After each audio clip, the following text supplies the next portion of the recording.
Podem sentar, meus queridos. O texto hoje foi escolhido com um propósito.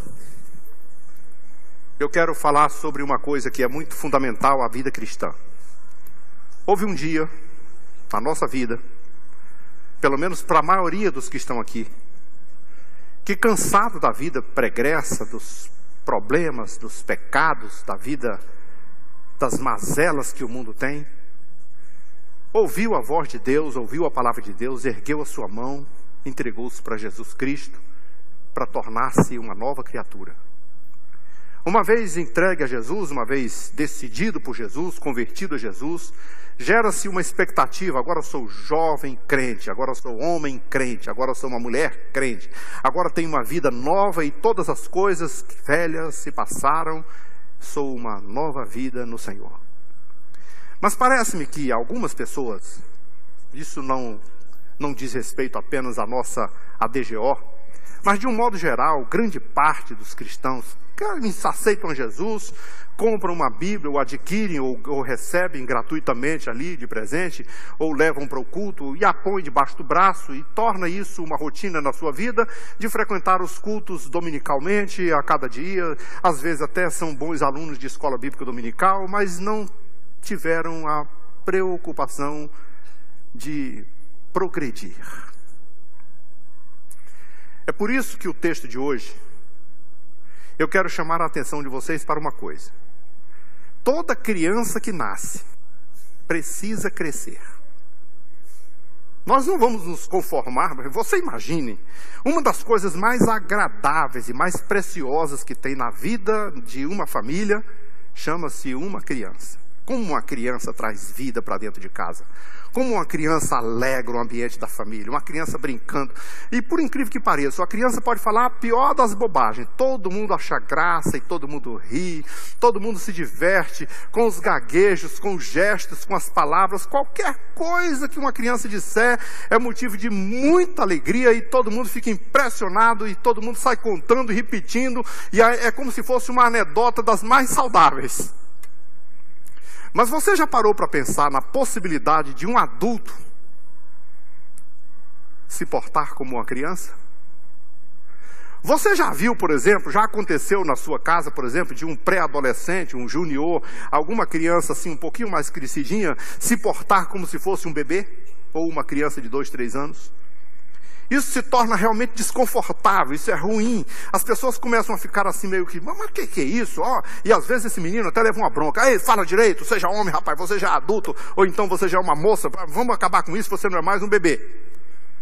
Porque brincadeira de criança, gesto de criança, voz de criança, cabe perfeitamente numa criança, não cabe no adulto. Quando eu olho para esse texto e eu me retrato agora e trago tudo para a minha vida espiritual, eu então começo a refletir sobre as coisas que acontecem na nossa vida. Eu fui uma vez confrontado por uma pessoa dizendo que a Assembleia de Deus era muito infantil, que a igreja era muito barulhenta, que fazia isso, que fazia aquilo. Eu falei, mas você já foi numa casa cheia de criança? Puxa, criança é divertida, é alegre o tempo todo, né? Criança pula, grita, faz festa. Crianças brincando é uma das coisas mais saudáveis que tem. Agora, claro, a Assembleia de Deus é sempre uma igreja cheia de crianças, porque sempre nasce gente nova. É uma família sempre fértil, é uma família sempre produtiva, que não se conforma em ficar apenas com aqueles velhos, antigos membros de 1900 e me esqueci, sem que haja um crescimento numérico. Mas é preciso que esses membros novos chegados cresçam espiritualmente. O texto de hoje diz assim: tudo que está sendo ensinado hoje é para o vosso crescimento para a salvação. Salvação é algo que cresce. Salvação é uma coisa que se desenvolve. Salvação é uma coisa que nós podemos com certeza contar com o seu progresso, com o seu desenvolvimento. Nós nunca vamos nos conformar em apenas porque levantei a minha mão, porque aceitei a Jesus, porque eu estou em paz com Deus, que eu não vou me preocupar constantemente com o crescimento espiritual. Para que isso aconteça, o texto de hoje então nos dá uma receita. Primeira coisa que nós vamos ver hoje: para eu crescer espiritualmente, eu preciso me adaptar ao novo modo de vida Eu não posso mais viver como vivia anteriormente. O Paulo, o apóstolo, disse na carta aos Efésios que agora que vocês são novas criaturas, tudo que ficou lá para o passado não pode mais ficar. Aquelas expressões que Paulo usou lá na carta aos Efésios, dizendo assim: vocês estavam longe, mas agora vieram para perto.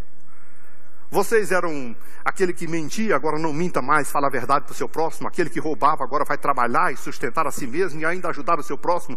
Aquele que se prostituía, agora vai viver em santidade diante de Deus. Enfim, não dá para viver do mesmo modo que vivemos sem Cristo. Porque agora nós não estamos mais nas trevas, agora estamos na sua maravilhosa luz. Ele nos arrancou das trevas, nos trouxe para a luz. E você já percebe uma coisa: na luz você não pratica as mesmas coisas que praticam nas trevas, porque na luz todo mundo te vê. Não dá para viver igual. Precisa se adaptar ao novo modo de vida. Segunda coisa ainda que vai nos lembrar, e vamos buscar isso para o nosso crescimento espiritual, é que além de nos adaptar ao novo modo de vida, nós precisamos aceitar os desafios dessa nova vida em Cristo. Há desafios para serem cumpridos. E você nunca vai crescer se não fizer um desafio, se não aceitar o desafio. Eu não sei se você já parou para lembrar. O escritor aos Hebreus, por exemplo, usou a expressão da salvação e da santificação. Aí ele diz assim: segui a paz com Deus e a santificação. E ele diz assim: sem a qual ninguém verá o Senhor. Agora, quem segue não anda na frente. Quem segue anda atrás. Agora, quem segue não para, fica lá de braços cruzados esperando a banda passar. Ele tem que andar atrás. Enfim, quando o texto diz assim, seguir a santificação, significa que dia após dia você precisa caminhar na direção de melhorar a sua vida espiritual. Isso é crescimento. Isso desenvolve um crescimento na nossa vida. Nós precisamos aceitar esses desafios que nos levará com certeza a um melhor desenvolvimento para a nossa salvação em Cristo Jesus. E aí, por final, eu gostaria de, depois que nós refletirmos nessas duas coisas, você olhasse para as nossas vidas anteriores e olhasse para o presente momento e você comparasse. Comparações nem sempre são coisas maléficas, não. A gente pode comparar. Porque Paulo fez essa comparação aqui, comparando a vida nova com a vida velha. Antes vocês nem eram povo, mas agora são povo de Deus. Antes vocês nem tinham alcançado misericórdia, mas agora alcançaram a misericórdia de Deus. Queridos, quantos salvos em Cristo nós temos no recinto? Levante a mão. Convictamente lavados e remidos pelo sangue de Cristo. Hoje eu vos desafio a crescer. Para crescer, eu digo, primeiramente, que nós precisamos nos adaptar ao novo modo de vida. Somos uma nova criatura. As coisas velhas se passaram, se fizeram novas. E o texto de Paulo diz assim, olha, você precisa com certeza despojar-se. Sabe o que é despojar? É arrancar fora, é tirar a velha natureza que cometia as coisas completamente antagônicas ao cristianismo. Então vejam só, portanto, despojando-vos, portanto, de toda maldade, dolo, hipocrisia, inveja, de toda sorte de maledicência. As coisas que fazem parte, às vezes, do dia a dia de pessoas que não temem a Deus e que não se preocuparam com a questão de, eu preciso renunciar. Queridos, o cristianismo é cheio de renúncia. Não existe uma forma de você entrar no cristianismo, porque cristianismo tem cruz. As pessoas estão pregando muito hoje o cristianismo no trono. Eu sou herdeiro do trono, eu vou sentar no trono, eu vou ficar à direita de Deus, eu vou ter isso, vou ter aquilo. Mas todo mundo está esquecendo, de grande parte das pessoas estão esquecendo, que o cristianismo também é um cristianismo de cruz. Jesus disse assim, vinde após mim, mas para você vir comigo, você precisa fazer o quê? Renunciar, negar a si mesmo. Abrir mão dos seus direitos, abrir mão das suas vontades, abrir mão das coisas que você praticava anteriormente, abrir mão do pecado, abrir mão, aquele que mentia agora seja verdadeiro, aquele que roubava agora seja fiel e trabalhador, aquele que se prostituía agora seja santo diante do Senhor nosso Deus, porque agora você precisa despojar-se do velho homem. Não sei se você pode imaginar o que significa despojar-se. O Senhor Jesus fez isso. aniquilou-se a si mesmo, tomou a forma de servo e andou numa direção completamente, vamos dizer assim, inimaginável para uma pessoa tão grande, tão poderosa como é o nosso Senhor. E nós às vezes nos achamos na condição de que não devemos nos despojar. E tem muitos crentes no contexto de hoje que não cresceram espiritualmente, que não desenvolveram nada na sua vida cristã, que não conseguiram que sequer evangelizar uma pessoa para Jesus, que não conseguiu sequer dar um bom testemunho para o seu vizinho, para o seu amigo, para o seu pai, para a sua mãe, para os seus irmãos, para a sua família, por um simples momento. Ele nunca deixou de ser o velho homem de sempre.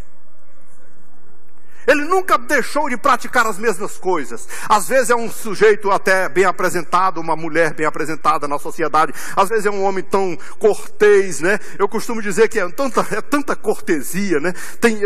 Eu trabalhei no serviço público a vida inteira, eu vejo tantos homens elegantes, corteses, abre as portas dos elevadores, segura a porta, abre a porta do carro. São todos educados, mas não são educados assim dentro de casa. É preciso que nós nos coloquemos num contexto assim, eu preciso me adaptar à nova vida, e a nova vida eu preciso renunciar ao pecado, eu preciso renunciar à mentira, eu preciso renunciar à preguiça às vezes, eu preciso renunciar à maledicência, aquele mal-estar de sempre estar reclamando da vida o tempo todo, e não estar atentando para os privilégios que o Senhor nos deu. Mas tem uma segunda coisa. Para ainda nesse contexto ainda de adaptar-se ao novo modo de vida, o apóstolo Paulo usou uma expressão bem interessante. Leite materno. Ardentemente, eu vou usar a expressão que Paulo usou. Desejando ardentemente o leite materno. Aí eu vou fazer uma comparação com uma coisa bem natural do ser humano, que é o bebê. De 3 meses, de 2 meses, que não sabe falar, que não sabe pedir, que não sabe dizer coisa alguma, mas que ele faz com que todo mundo fique sabendo que ele quer o leite. Porque ele demonstra um desejo ardente por aquele leite. E se a mãe não descobrir que ele está desejando ardentemente aquele leite, ninguém dorme de dia, ninguém dorme de noite, ninguém tem paz, ninguém tem sossego, ninguém tem nada, porque aquela criança vai gritar o tempo todo, vai se desesperar o tempo todo, vai berrar o tempo todo e vai dizer assim, é como se ela tivesse assim, ou me tragam o leite, ou ninguém dorme, ou ninguém come, ou ninguém vive, ou ninguém faz nada, porque ele está ardentemente desejando o alimento espiritual. Vejam então, meus queridos irmãos, por que estamos refletindo nesse contexto. Porque uma maioria dos cristãos hoje não cresce mais espiritualmente. Porque a maioria dos crentes hoje não se desenvolve mais. Por que nós não conseguimos mais encontrar pequenos jovens pregadores? Porque nós não temos mais moças jovens de todas as idades evangelizando e pregando eloquentemente a palavra de Deus? Porque não temos mais bons professores de escola bíblica dominical das idades ainda na terra adolescência? Porque novos convertidos hoje também não são aqueles que crescem rápido e se desenvolvem dando testemunho e pregando o evangelho? Porque as pessoas se esqueceram de uma coisa muito importante. O leite materno está aqui, o alimento espiritual está aqui, e parece que ninguém mais está sentindo fome pelo leite espiritual, que é a palavra de Deus. Agora deixa eu falar uma coisa sobre esse leite espiritual. Quando você teve um bebê na sua família, e aqui eu estou incluindo a família pai, mãe, filho, irmão, neto, avô e todo mundo, de onde saiu o leite? Do avô? Da avó? Da tia? De onde saiu o leite? O leite sai da mãe. Você sabe quem é a sua mãe? Na vida espiritual, a sua mãe é a sua igreja. É ela que te dá o leite espiritual. É ela que te dá o alimento espiritual.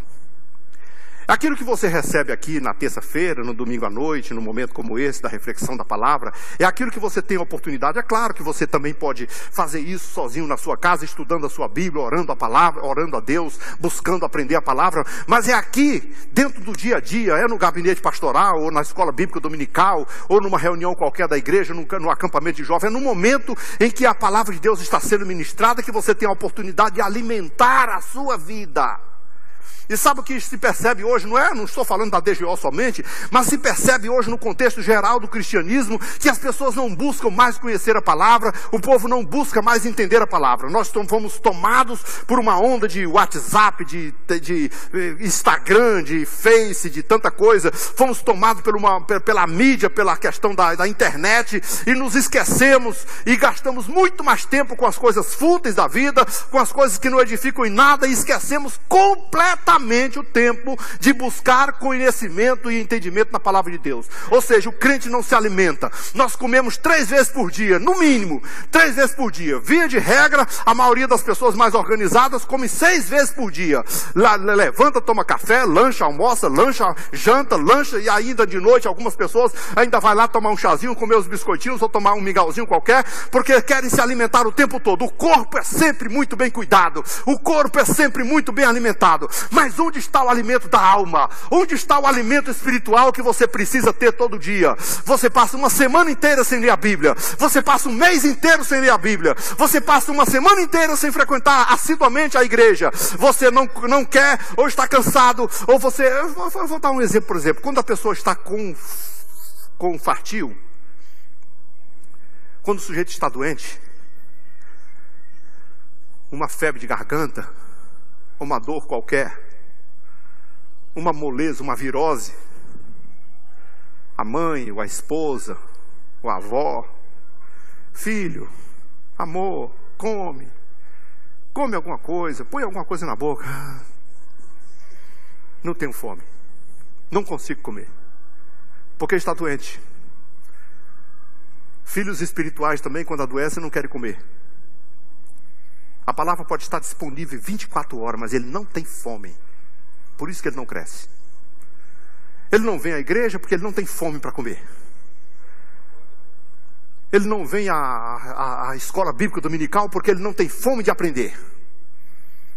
Ele não vem a uma consagração porque ele também não tem fome da presença de Deus. O texto diz que para eu me chegar a isso eu preciso de 3 coisas. Primeiro eu preciso despojar-me da velha natureza. Depois eu preciso desejar o alimento espiritual. E depois eu preciso me chegar a Ele. E eu só me chego a Ele, eu só me aproximo dEle quando eu estou disposto a gastar tempo na presença dEle, quando eu estou disposto a orar a Ele, quando eu estou disposto a me ajoelhar perante Ele, quando eu estou disposto a ouvir o que Ele tem para dizer. Mas às vezes a doença espiritual está tão forte, ou então eu envelheci espiritualmente. Eu me lembro do velho Barzilai, um velho amigo de Davi, que socorreu a Davi no momento da fuga de Absalão. Ao passar o Jordão, o velho estava lá do outro lado e ofereceu para Davi comida, e deu comida para todos os seus soldados, e foi o que deu o livramento a Davi, porque Davi, com aquela fuga difícil, o Absalão se preparando para atacar, e ele conseguiu fortalecer os seus homens e se alimentar fortemente antes que o inimigo viesse. Por isso venceu a batalha. Quando Davi voltou da guerra, que recuperou o seu trono, ele encontrou o velho Barzilai. Oh, Barzilai, meu amigo, você não pode imaginar a gratidão que eu tenho. Eu devo tudo a você. Você foi um grande homem na minha vida e para os meus homens. E olha, eu quero recompensar você. De agora em diante, meu amigo, você vai comigo. Você pode largar tudo que você tem aí. Você vai morar no palácio do rei, vai sentar na minha mesa. Eu vou te sustentar o tempo todo. Você vai viver as minhas custas. Nunca mais vai precisar trabalhar, fazer nada. E você vai desfrutar do bom e do melhor que tem no palácio do rei. Aí o Barzilai ponderou. E o que ele disse? Não vai dar para eu ir não. Mas por que, Barzilai? Estou velho. Lá no palácio tem tanta gente bonita, tanta mulher bonita, tanto uniforme bonito, mas eu não enxergo mais quase nada. Lá no palácio tem tanta música boa, tem orquestras maravilhosas, porque o rei tem 3.000 músicos especialistas, tudo na sua folha de pagamento. O rei tem uma orquestra das melhores do mundo, mas eu não escuto mais. Agora imagine o banquete. A mesa do rei é a mais farta de todos, mas nada disso mais eu posso comer. Nem tenho fome para comer. Esse era um velho. Leva esse jovem no meu lugar. Leva esse garoto aqui, faz com ele como se ele fosse eu. Ele é importante para mim, eu gosto dele. Cuida dele lá. E Davi aceitou o conselho, porque, olha, não tem jeito de agradar um velho nessas condições, porque ele já decidiu que ele não gosta. O velho Barzilai, tudo bem, era uma saúde física, era uma velhice física. Mas tem velhos espirituais que não tem mais fome da palavra, não tem mais ouvidos para ouvir a voz de Deus e os louvores que são entoados ao nosso Deus, e não tem mais olhos para ver as maravilhas que o Senhor faz no meio do seu povo. Irmãos, eu vou dizer uma coisa: todo dia o Senhor faz maravilhas no nosso meio. Todo dia. Você não precisa viver no passado, você não precisa ir lá atrás nos velhos tempos antigos para contar as coisas que Deus faz, não, porque todo dia tem coisa nova. Aqui eu vejo os irmãos contando assim, olha, deixa eu dizer uma coisa para você. Essa semana o nosso pastor Francisco, que está hospitalizado lá no hospital de base, passando por uma situação muito complicada, muito difícil, caiu uma série de madeiras em cima dele, de folha de coisa, a cabeça rachou o crânio aqui, quebrou, achatou a cara, e ele saiu daqui do hospital com o óbito garantido. Ele vai para lá por protocolo, mas quando chegou lá, teve uma melhora. O médico está lá sem entender porque, já tirou 4 computadorizadas, não querendo acreditar que um coágulo saiu do cérebro, que o sangramento parou e que ele está bem. Mas o que eu quero refletir não é isso, não. É porque lá num determinado momento que ele estava passando por alguns procedimentos, tinha um grupo de oração. Tinha os irmãos orando, Senhor, teu servo, Senhor, abençoa teu servo. Quando eles estavam orando e os enfermeiros estavam lá, os técnicos estavam cuidando dele, de repente os técnicos começaram a sentir uma coisa diferente. E de repente o técnico começou a chorar. E de repente o outro técnico também começou a chorar. O que está acontecendo com a gente aqui, meu Deus? Eu não sei o que está acontecendo comigo, não. Aí veio o enfermeiro-chefe. O enfermeiro-chefe que não é crente, que não conhece esse poder de Deus, não conhece a glória de Deus, diz: gente, eu vou explicar para vocês o que está acontecendo aqui. Esse cara é um pastor, tá? E o Deus visitou a gente aqui para saber se a gente está cuidando bem dele.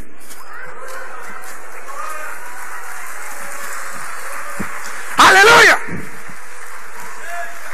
Deus faz maravilha ontem, hoje, sempre. Ele é o mesmo ontem, hoje, sempre. Nós não precisamos viver no passado, não. Nós servimos a um Deus presente, a um Deus que está aqui nessa noite, a um Deus que enche da sua graça o seu povo, a um Deus que nos visita, a um Deus que faz com que nós cresçamos espiritualmente com as coisas difíceis da vida.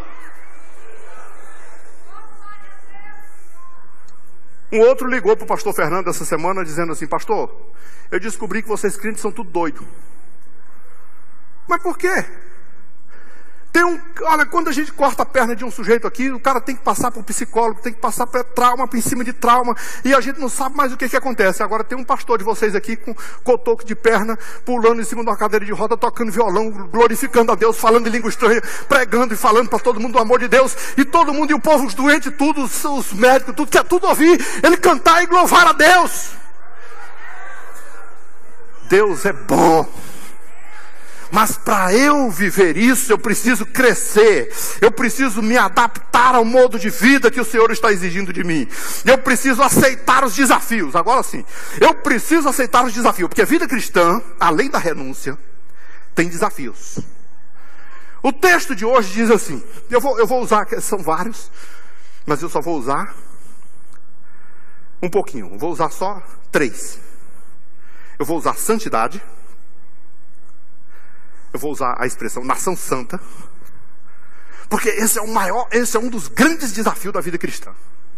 Ser santo, ser separado do mundo. Mas o interessante é que santidade, que a gente sempre só coloca a parte de separação. Eu vou me separar, vou me santificar. Olha, não é só isso. Santificação não é só me separar. Eu posso pegar esse instrumento aqui e separar daqui de cima desse altar e botar aqui embaixo, e ele continuar sozinho. Mas não é assim. Santidade é assim: eu me separo do mundo e me aproximo de Deus. Eu me aproximo da comunhão com Deus. Eu me aproximo da intimidade com Deus. Eu começo a ter mais interesse de conversar com Deus. Eu começo a amar mais a palavra de Deus. Eu começo a desejar mais o alimento espiritual que Deus me dá. Eu começo a crescer. Aí quando eu estou envolvido com Deus, irmão, porque eu vou dizer uma coisa para você. Você pode ser o cara mais crente do mundo. Se você se isolar do mundo e se isolar e ficar sozinho lá, você vai morrer do mesmo jeito e você vai desejar o mundo do mesmo jeito e você vai ficar no desespero. Mas se você se aproximar de Deus e você começar a se envolver com as coisas de Deus e você começar a adorar a Deus e Deus visitar você e Deus abençoar você, você nem vai lembrar que existe mundo, você nem vai lembrar que existe problema, porque Deus te dá alegria. Então é preciso que um dos maiores desafios da vida cristã é a santidade. Porque aceitar Jesus é uma beleza. Porque receber milagre na nossa vida é uma beleza. Receber cura é uma beleza. Porque receber batismo com o Espírito Santo é uma coisa maravilhosa. Porque eu testemunhar que Jesus visitou minha casa, visitou minha família, visitou meus irmãos é coisa muito boa. Porque eu sair de lá para um trabalho de evangelismo e receber um resultado positivo é muito bom. Mas eu preciso de santidade. Porque santidade é o que me faz me aproximar mais do Senhor. E eu não consigo essa santidade sem essa palavra seguinte que vem agora. Exclusividade. Esse é um processo bem aplicado. Nação santa e povo de propriedade exclusiva de Deus. Uma das coisas que mais atrai isso, e não é para homens e mulheres somente, jovens, mas jovens principalmente, são muito assediados, são muito atacados para se misturar com o mundo, para fazer parte das coisas do mundo. Todos os nossos talentos são cobiçados. Deixa eu dizer uma coisa para vocês, moças: suas belezas são cobiçadas pelo mundo. O mundo almeja mais a beleza de vocês do que qualquer outra coisa no mundo. Deixa eu dizer uma coisa para vocês, músicos: os talentos de vocês são muitíssimo cobiçados pelo mundo. O mundo quer por tudo roubar e ficar para si.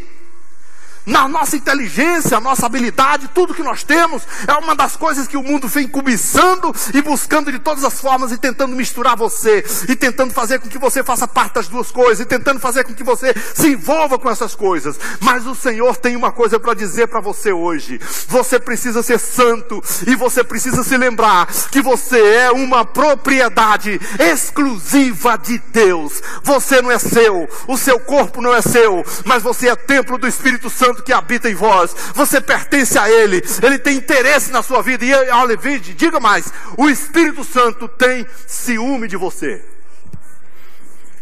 porque você é a sua propriedade. Quando eu falo, irmãos, quando você tem uma coisa boa, quando você tem uma coisa preciosa, pode ser um instrumento qualquer, pode ser um carro, pode ser uma coisa, um objeto, e principalmente uma pessoa como seu marido, sua esposa, e seu filho ou sua filha, você tem ciúme, você não quer ver aquele risco, você não quer ver, em hipótese alguma, ele passar por qualquer dificuldade que você não tem o controle de ver. Comumente, eu escuto pais, quando às vezes me pedem ajuda para orientar os filhos, e vou conversar com os filhos, e os filhos dizem assim: porque meu pai ele tem trauma, ele tem isso, ele é neurótico, ele quer isso, ele quer desse jeito, ele quer tudo, para ele tudo errado. Aí eu gasto algumas horinhas, alguns minutos, para convencer aquela pessoa que o pai é nada mais, nada menos do que um sujeito cheio de amor no coração e ciumento, porque não admite a possibilidade de ver o filho ou a filha sofrer, passar por dificuldades, sem que ele tenha o controle. Então deixa eu dizer uma coisa para você: você tem um Pai celestial que te ama, que tem você como a coisa mais preciosa da sua vida, e que chamou você de a menina dos seus olhos. E escute bem: Ele tem ciúme de você. Ele ama você. Ele quer que você acorde todo dia se lembrando: eu sou propriedade exclusiva de Deus. Eu sirvo a Deus. Minha vida foi feita para adorar a Deus. Minha voz é para adorar a Deus. Meu corpo é para adorar a Deus. Minha inteligência é para adorar a Deus. Meus talentos é para adorar a Deus. Porque eu sou um adorador dia, noite e madrugada. Eu sou feito assim. Tudo que há em mim foi feito para adorar a Deus. Então Deus tem você como propriedade exclusiva, como alguém que foi feito somente para servi-lo. Esse é um desafio da vida cristã. Esse é um desafio do cristianismo, porque depois de você se santificar e depois de você conscientizar-se de que é propriedade exclusiva de Deus, aí sim você vai produzir, porque você vai proclamar as virtudes daquele que te chamou das trevas para a sua maravilhosa luz. Produção é uma outra coisa, trabalho é uma outra coisa. Queridos, toda vez que o ano está acabando, sempre eu me lembro desse momento, para você se lembrar de algo, de uma coisa. O Senhor quer que você produza assim. Não quer que você produza aleatoriamente, sem qualidade. Não quer que você faça as coisas de qualquer maneira, aleatoriamente, simplesmente sem interesse de melhorar para o Senhor. Mas Ele quer a sua produção. Ele quer fruto. Ele quer resultado.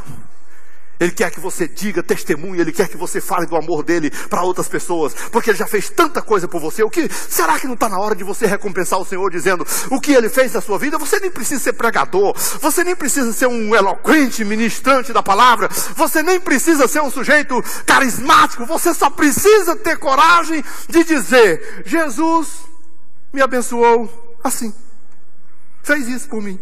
Pronto, está resolvido o problema. Você já é um grande pregador somente com essa expressão. Com o tempo esgotado, eu quero agora fazer a última observação. Você adaptou-se ao modo de vida novo? Ou seja, despojou-se da velha natureza? Passou a desejar o alimento, o leite materno, a palavra de Deus? Aproximou-se de Deus, se achegou a Ele, teve maior intimidade com Ele? Você aceitou os desafios da vida cristã, da nova vida?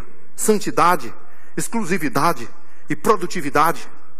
Você está certo, convicto de que você tem alguma coisa para fazer na sua vida, que você não foi colocado aqui somente para apreciar?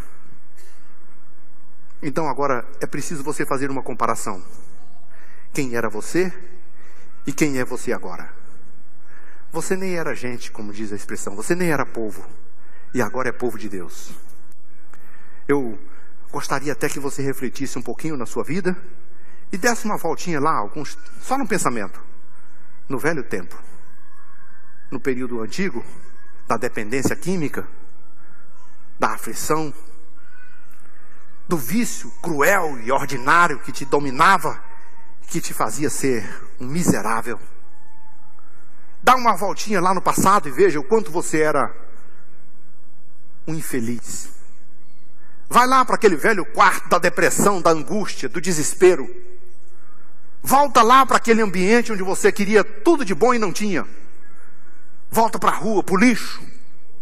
Quantas pessoas no contexto do cristianismo vieram do lixo, vieram das drogas, vieram do crack, vieram do vício, vieram da droga, vieram da prostituição, vieram da depressão, vieram de todas as coisas ruins, das mazelas que o mundo tem. Você não era nada nesse contexto. E quantas vezes muitos crentes que hoje estão no reino de Deus conseguem se lembrar assim: eu não era nada, eu não valia nada, não era gente, não era povo, mas agora você é servo de Deus, agora você é cidadão do céu, agora você é instrumento na mão do Senhor, agora você é um homem cheio do Espírito Santo, agora você é alguém que o Senhor arrancou das trevas e trouxe para a luz, agora você é alguém que o Senhor lhe chama de a menina dos meus olhos.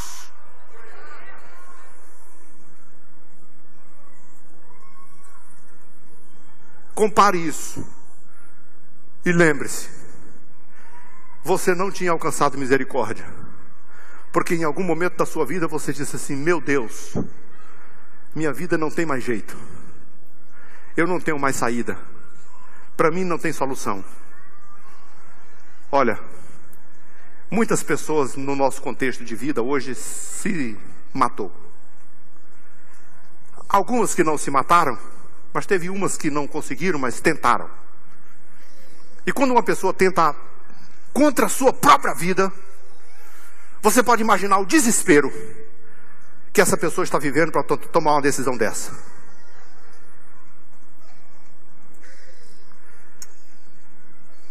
Não tinha alcançado misericórdia, mas agora você alcançou misericórdia.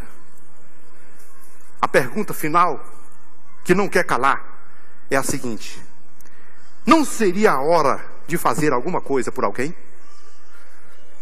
Não seria a hora de compensar isso e fazer alguma coisa pelo reino de Deus? Porque Deus está desafiando você a crescer. Minha pergunta,